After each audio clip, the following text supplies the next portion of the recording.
우리가 지난 시간에요 종교생활과 신앙생활의 차이에 대해서 살펴보았습니다. 38년 된 병자가 고침을 받는 그런 놀라운 기적을 보고서도요 유대인들은 감동을 받지 않았어요. 오히려 안식일에 침상을 옮겼다라는 이유로 그 사람을 정죄합니다. 유대인들에게는요 한 영혼이 병에서 구원받는 것보다 그렇게 율법 조항을 지키는 것이 더 중요했다는 거예요. 그래서 이 사건은 형식주의적인 신앙이 어떤 것인지, 생명이 없는 껍데기 신앙이 어떤 것인지 극명하게 보여주는 한 예였습니다. 결국 그들은요 병을 고친 예수님의 능력에 대해서 경외심을 갖기는커녕 오히려 안식일법을 범하게 했다는 이유로 예수님을 핍박하게 되었습니다. 그러나 이제 그 이유 말고도 그들이 예수님을 핍박하게 되는 더 큰 이유가 있었어요. 그 이야기가 17절, 18절에 기록되어 있습니다. 같이 다시 읽어볼게요. 예수께서 그들에게 이르시되 내 아버지께서 이제 일하시니 나도 일한다 하시니 유대인들이 이로 말미암아 더욱 예수를 죽이고자 하니 이는 안식일을 범할 뿐만 아니라 하나님을 자기의 친아버지라 하여 자기를 하나님과 동등으로 삼으심이로라. 아멘. 예수님은 내 아버지께서 이제까지 일하시니 나도 일한다 이렇게 말씀하셨어요. 여기에서 이제까지는 이 말은요 직역하면 바로 오늘까지도 이런 뜻이에요. 오늘까지도. 그러니까 오늘이 언제입니까? 바로 안식일이죠. 안식일. 그러니까 안식일에도 하나님은 일하신다 이 말이에요. 하나님께서 안식일에 일하시기 때문에 예수님도 일하신다는 거예요. 분명히 창세기 2장 3절에 보면요 하나님께서는 창조사역을 마치시고 일곱째 날에 뭐 하셨다? 안식하셨다 이렇게 나와요. 그것에 근거해서 출애굽기 20장에 가서 보면은 안식일 계명이 주어진 것으로 보여져요.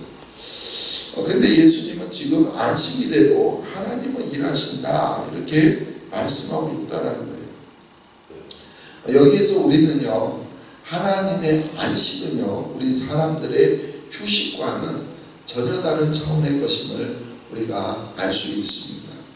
하나님의 안식은요 일을 하지 않고 쉬는 것을 의미하지 않아요. 하나님은 6일 동안의 창조사역을 하고 나서 그 창조사역이 너무나 힘들어서 제7일에 가서 휴식을 취한 것이 아닙니다. 하나님은요 졸지도 아니하시고 주무시지도 않는 분이다 이렇게 성경은요 하나님에 대해서 이렇게 계시해 주고 있어요. 그런 하나님이 무슨 안식이 필요하겠습니까? 무슨 휴식이 필요하냐는 거예요. 그러니까 하나님이 안식하셨다 이 말은요 하나님께서 안식을 창조하셨다는 뜻이에요. 그럼 누구를 위해서일까요? 하나님 자신을 위해서일까요? 아니요. 사람을 위해서 안식을 만드신 거예요. 사람이 며칠 날 창조되었죠? 여섯째 날 창조되었잖아요. 그리고 사람은요 첫째 날 맞이한 날이 무슨 날이에요? 그게 안식일이에요. 예수님은요 마가복음 2장 27절에서 그래서 이 점을 분명하게 지적하셨어요. 안식일이 사람을 위해서 있는 것이다. 안식일은 사람을 위해서 있는 것이지 사람이 안식일을 위하여 있는 것이 아니다 이렇게 말씀하셨어요. 그래서 따라서 엄밀하게 말하자면 사람들이 안식할 수 있도록 하나님께서 안식을 창조하신 거예요. 그것이 안식일입니다. 그러니까 안식일에 하나님은 무엇이냐? 일하셨다는 거예요. 그렇기 때문에 예수님도 안식일에 일하신다는 겁니다. 그래서 결국 안식일의 정신은요 일을 하면 안 된다 거기에 있는 것이 아니에요. 안식일의 정신은 일을 하지 말라가 아니에요. 하나님은요 우리 사람들이 하나님의 창조 질서를 잊어버리고 그저 육신적인 일에 노예가 되는 것을 원하지 않으셨습니다. 아멘. 그래서 일주일에 적어도 하루는요 그런 우리의 세상적인 욕심들을 채우기 위한 일들을 놓아 내려놓고 그리고 거기에서 해방되어서 하나님과의 관계를 회복하고 또 다른 사람들과의 관계도 회복하고 또 자연과의 본래적인 창조 질서를 회복하게 하도록 하시기 위해서 안식일을 창조하신 거예요. 아멘. 그래서 어떤 사람들은요, 안식을 이렇게 설명합니다. 안식을 바르게 지킨다는 것은 선을 행하기를 멈추는 것이 아니라 죄악을 그치는 것이다. 다시 읽어볼까요? 안식을 바르게 지킨다라는 것, 안식을 바르게 지킨다라는 것은 선을 행하기를 멈추는 것이 아니라 죄악을 그치는 것이다. 죄악을 멈추는 것이지 선도 멈추는 건 아니다라는 것이죠. 안식일에 아무것도 하지 말라 이렇게 말했다고 해서 사람이 지금 눈앞에 죽어가는데도 손가락 하나 까딱하지 않는다면 그건 오히려 안식일을 제대로 지키는 것이 아니다라는 거예요. 욕심에 따라 살아가는 악한 일을 그치고 선한 일을 하는 것이 바로 안식일을 제대로 지키는 것입니다. 아멘. 그래서 우리가 안식일에 하나님께 뭐하고 있습니까? 예배합니다. 예배하잖아요. 예배하고 또 봉사하고 구제하고 돌보는 일을 하는 것들이 바로 그 때문이에요. 사실 저 같은 이제 목회자들에게 안식일은요, 솔직히 안식할 수 있는 날이 아닙니다. 또 교회에서 열심히 봉사하는 사람들도 마찬가지잖아요. 또 식당 봉사하는 사람들도 주일날 얼마나 열심히 일합니까? 그러나 아무것도 하지 않고 쉬기만 하는 날이 그러니까 안식일이 아니라는 거예요. 세상 일을 그만두고 하나님의 일을 하는 날이 안식일입니다. 아멘. 이것이 바로 본문에서 예수님께서 하신 말씀의 뜻이에요. 그런데 오늘날에도요, 이 안식일을 율법주의적으로 지키는 그리스도인들이 많이 있다는 것이죠. 그러나 다시 말씀드리지만 우리 기독교는 생명의 종교이지 형식의 종교가 아닙니다. 아멘. 형식주의에 빠져서 본래의 정신을 잃어버리면 결국에는 생명 또한 잃어버리게 되어 있어요. 아멘. 아무튼 이렇게 예수님의 말을 듣고 나서 유대인들은요, 더욱 예수님을 죽이려고 덤벼듭니다. 근데 이 사람들이 화를 내는 이유는 자기들이 생각하는 방식대로 안식일을 지키지 않았다라고 하는 것, 이것이기도 하지만 또 다른 이유가 하나 더 있어요. 바로 뭐냐면은 하나님을 아버지라고 불렀다는 것 때문이에요. 어떻게 감히 하나님을 아버지라고 부르냐라는 것이죠. 유대인들의 생각에는요, 하나님을 아버지라고 하면은 자기는 이제 하나님의 뭐가 되는 거예요? 아들이 되는 것이죠. 그래서 하나님과 자신을 동급으로 두는 그런 셈이 된다. 이런 거예요. 그런 논리예요. 그래서 그것이 곧 신성 모독죄라는 겁니다. 일단 예수님이 안식일 법을 범한 것도 괘씸한 일이지만 이러한 신성 모독죄는요, 더욱더 심각한 제목이었어요. 결국에 유대인들은요, 바로 이 신성 모독죄로 인해서 예수님을 십자가에 결국에는 처형하게 됩니다. 그러나 사실 하나님을 아버지라고 부른 것은요, 예수님이 처음이 아니에요. 이미 구약 성경에서 선지자를 통해서도요, 이미 여러 번 언급이 되었습니다. 대표적인 선지자가 이사야 선지자, 또 말라기 선지자예요.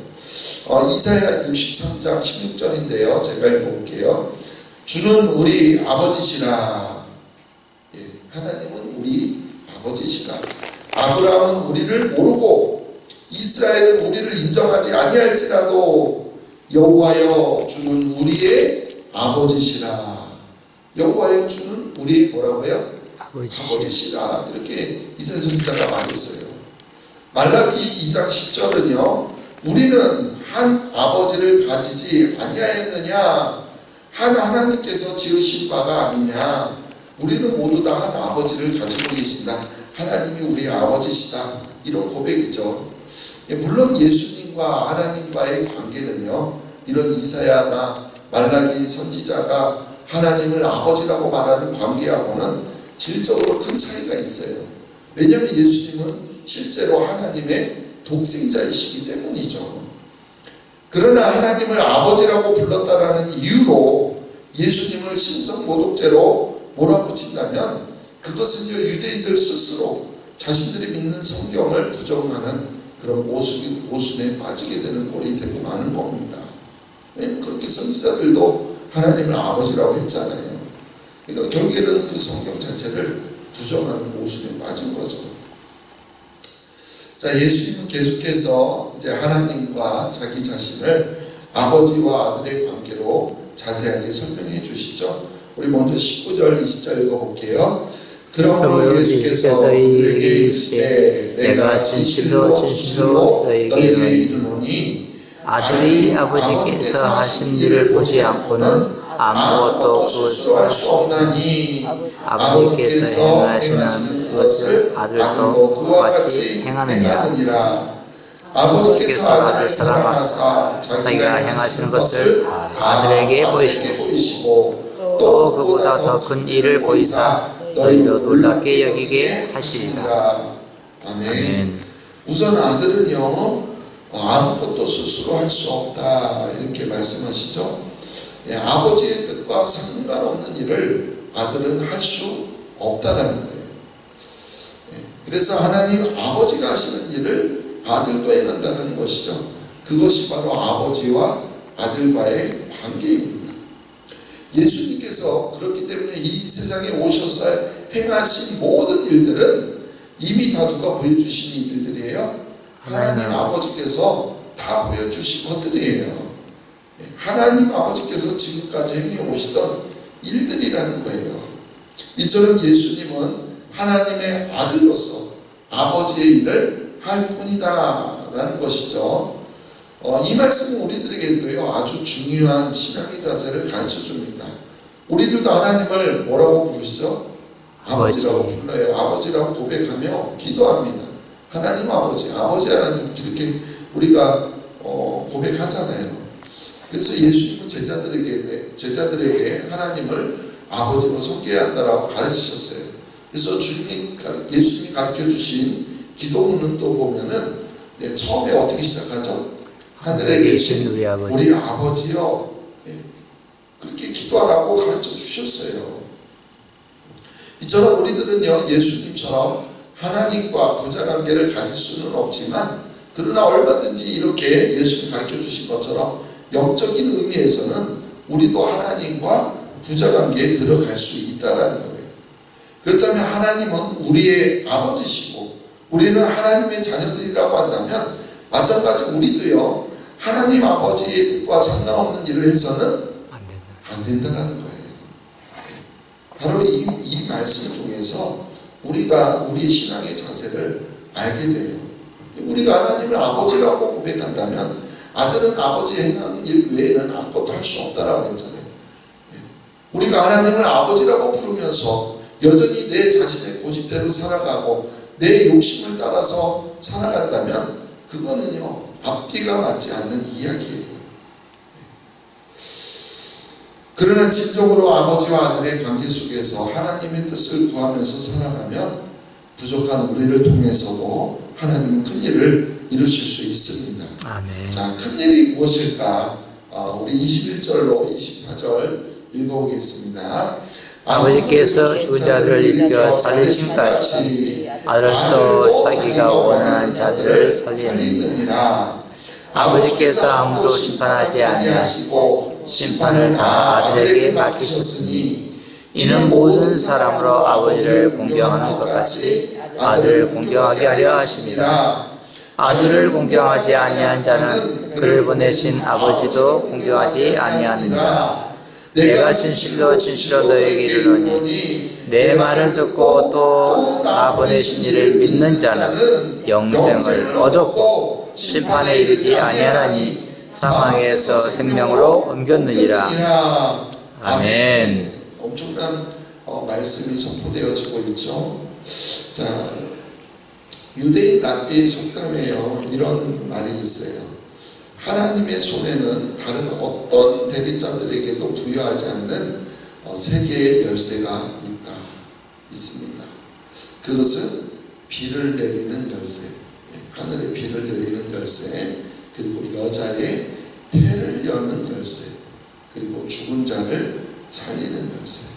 그러니까 세상에 아무리 하나님이 사자를 보내도 그들에게 주지 않는 하나님만이 갖고 있는 세 가지 능력, 비를 내리게 하는 것, 생명, 잉태하는 것, 그리고 죽은 자를 살리는 것. 그게 이제 유대인들 랍비의 이야기 중에 하나인데요. 그러니까 한마디로 이런 일들을 결국 하나님만이 하실 수 있는 일이다, 그런 뜻이죠. 근데요, 예수님은요 지금 하나님 아버지와 똑같이 아들도 죽은 자들을 살릴 수 있다, 이렇게 말씀하고 있어요. 실제로 예수님은요 야이로의 딸, 또 나인성 과부의 아들, 그리고 나사로를 다시 살리셨어요. 아멘. 죽은 자를 살리셨다는 것은 바로 예수님이 그렇게 하나님 아버지의 독생자라는 증거가 되죠. 그리고 무엇보다도 예수님 자신도 죽음에서 부활하셨습니다. 아멘. 이처럼 하나님 아버지께서 불가능이 없어요. 마찬가지 아들도 불가능하심이 없어요. 아멘. 죽음도 하나님 앞에서는 전부 다 무기력합니다. 근데 이것은요 우리들에게도 마찬가지예요. 우리가 믿음이 없어서 그렇지요, 제대로 된 아버지와 아들의 관계 속에 살아간다면 하나님께서 우리들을 통해서도 큰 일을 이루신다는 거예요. 아멘. 마가복음 16장 17절 18절에서 예수님이요 이렇게 말씀하셨어요. 믿는 자들에게는 이런 표적이 따르니 곧 그들이 내 이름으로 귀신을 쫓아내며 새 방언을 말하며 뱀을 집어 올리며 무슨 독을 마실지라도 해를 받지 아니하며 병든 사람에게 손을 얹은즉 나으리라. 아멘. 아멘. 그러나 단순히 이런 육신의 질병만 고치는 것이 전부가 아니라는 거예요. 영원한 생명을 누리는 것은요 이보다 더 큰, 훨씬 더 큰 일이라는 겁니다. 아멘.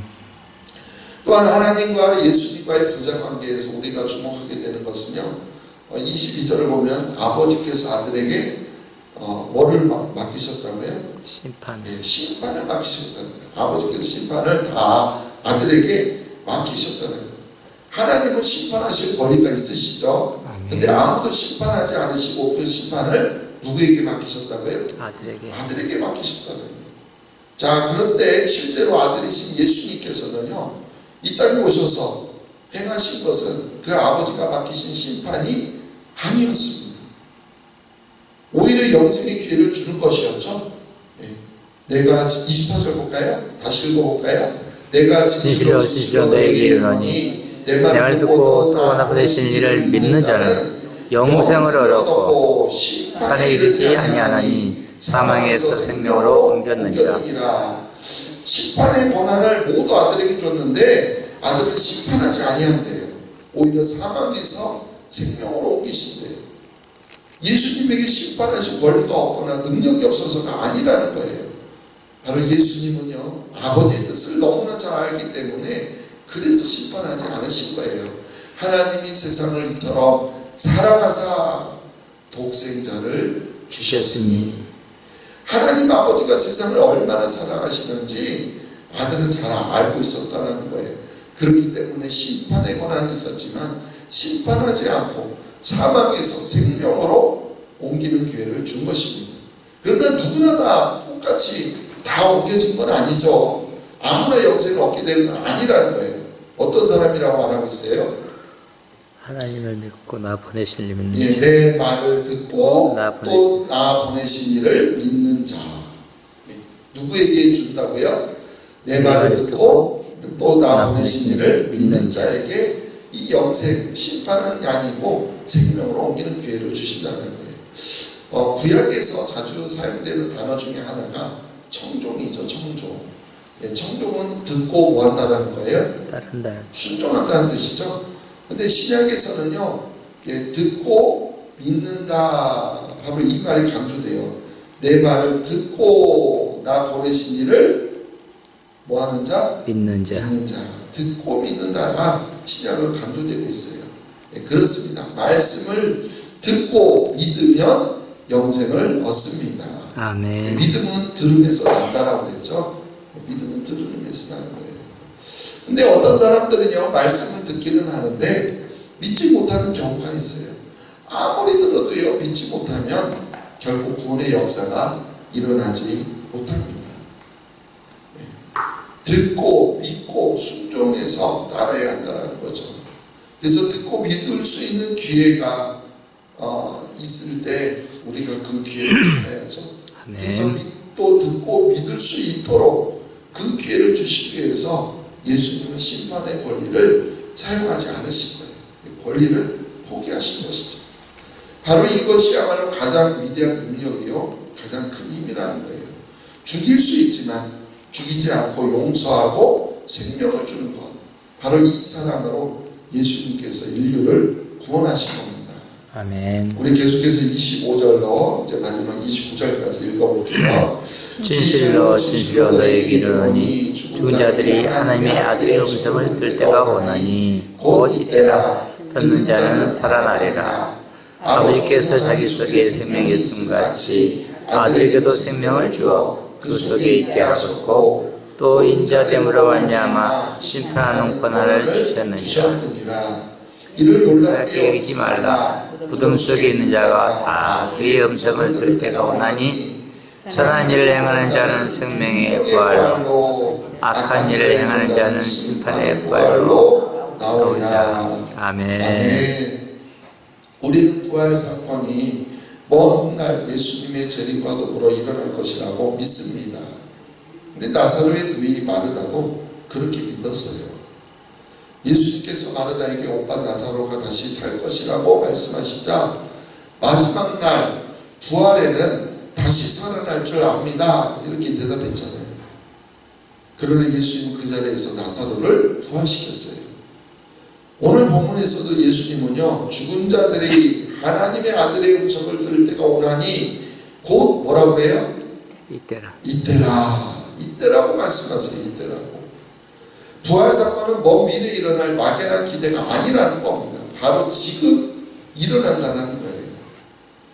실제로 예수님이 무덤에서 부활하실 때는요, 많은 성도들이 함께 부활했어요. 그 기록이 마태복음 27장 51절에서 53절에 기록되어 있어요. 제가 읽어볼게요.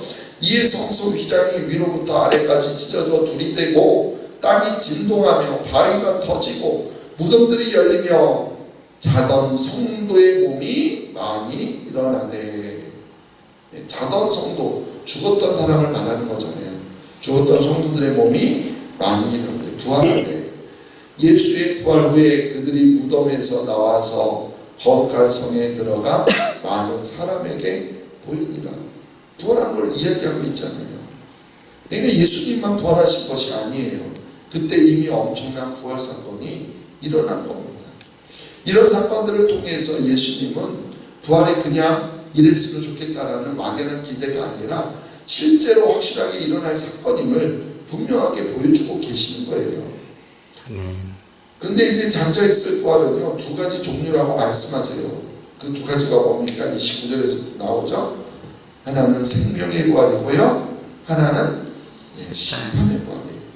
선한 일을 행한 사람은 생명의 부활로 나오지만 악한 일을 행한 사람은 심판의 부활로 나온다는 거예요.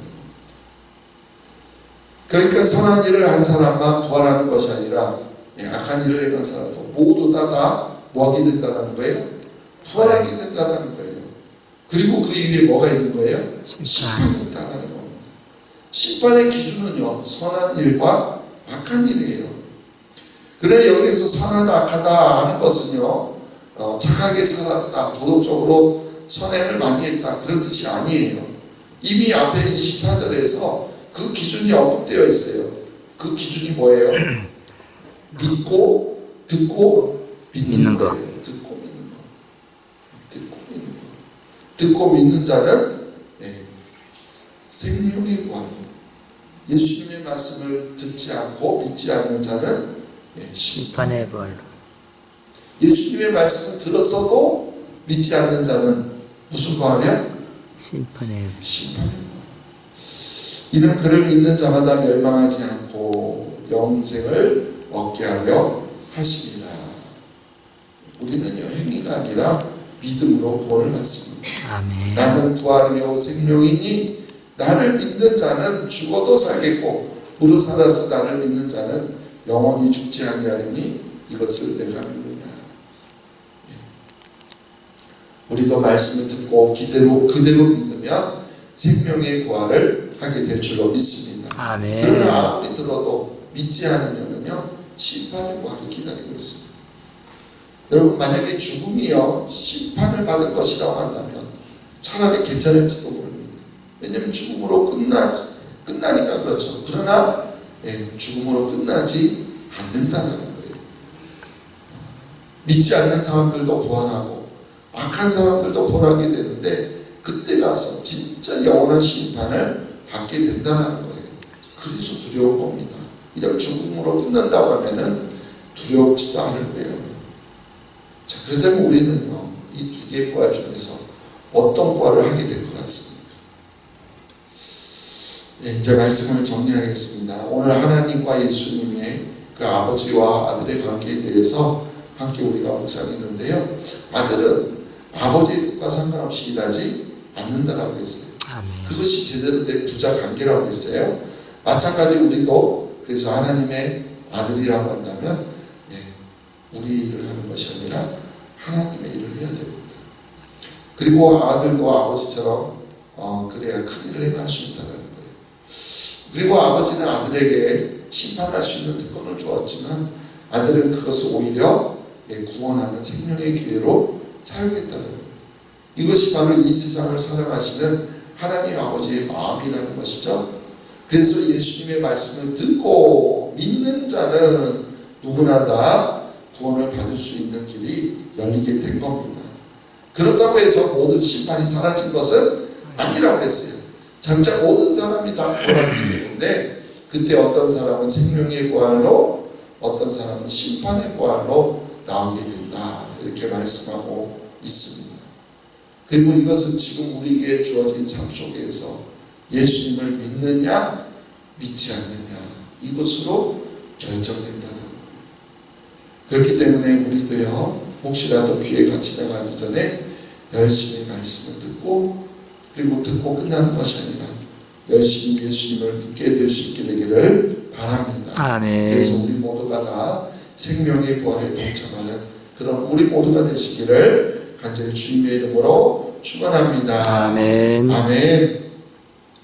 하나님 아버지, 하나님의 아들이신 예수님께서 아버지가 하시는 일을 하시며 그래서 아버지의 심판의 권한을 갖고서도 우리를 심판하지 아니하시고 우리를 구원하시고 영원한 생명을 주시니 진심으로 감사를 드립니다. 아멘. 그러나 모든 사람들이 다 구원받는 것이 아니라 바로 그 아들 예수 그리스도를 믿을 때 구원을 받고 생명을 얻는다라고 말씀하고 있습니다. 아멘. 그러나 우리 중에 예수님의 말씀을 듣지만 믿지 못하여서 구원받지 못한 자가 있을까 두렵습니다. 아버지. 우리 가족 중에 그런 사람이 있을까 두렵습니다. 아버지. 오 주님 예수님의 말씀을 듣고 아멘. 믿음으로써 아멘. 모든 생명의 부활에 동참할 수 있는 우리 모든 가족들에게 도와주시옵소서. 아멘. 그래서 영원한 생명을 누리며 영원한 천국을 살아갈 수 있는 우리와 우리 가족들 다 될 수 있도록 도와주시옵소서. 아멘. 주 예수를 믿으라 그리하면 너와 내 집이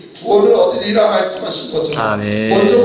먼저 믿은 우리가 정말 우리 가족에게 구원의 복음을 증거하게 하시고 전하게 하시고 그래서 우리 모든 가족도 예수님을 믿음으로써 구원받아 영원한 생명의 부활로 나아갈 수 있는 우리 모두가 되게 도와주시옵소서. 아멘.